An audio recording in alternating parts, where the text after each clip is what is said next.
Kansas City, Missouri could soon start construction on a temporary jail. The city's permanent jail off of 40 Highway is not expected to be done for about 4 years. This temporary jail will take much less time. Fox 4's Jonathan Ketz joining us live from the City Hall after hearing a lot of discussion on this matter today. Jonathan.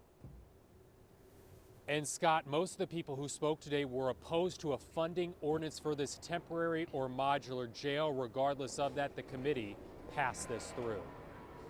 The people of Kansas City, by about a 20% margin, voted to approve the pathway that the city is on now.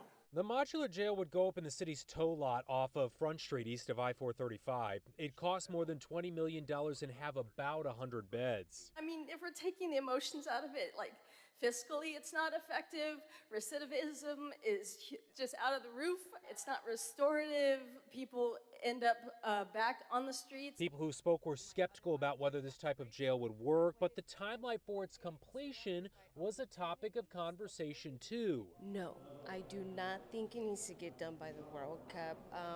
That doesn't resolve anything. It just cleans up our city and makes it look clean. There was only one person who spoke to the committee in favor of a funding ordinance for this jail in person. That was Kevin Klinkenberg of Midtown KC Now.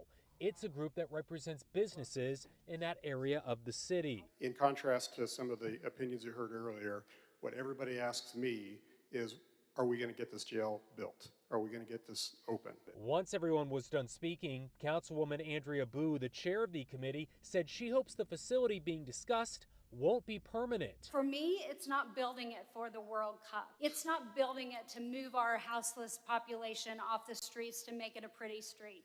That is not what it is for me. It's to address an issue that we have in this city that I am hearing from people from our districts. Construction could start in December of this year, with the jail being open by May, with World Cup matches starting in June of next year. Scott and Lauren, this is probably dependent on the full city council voting on this and approving of the measure this Thursday.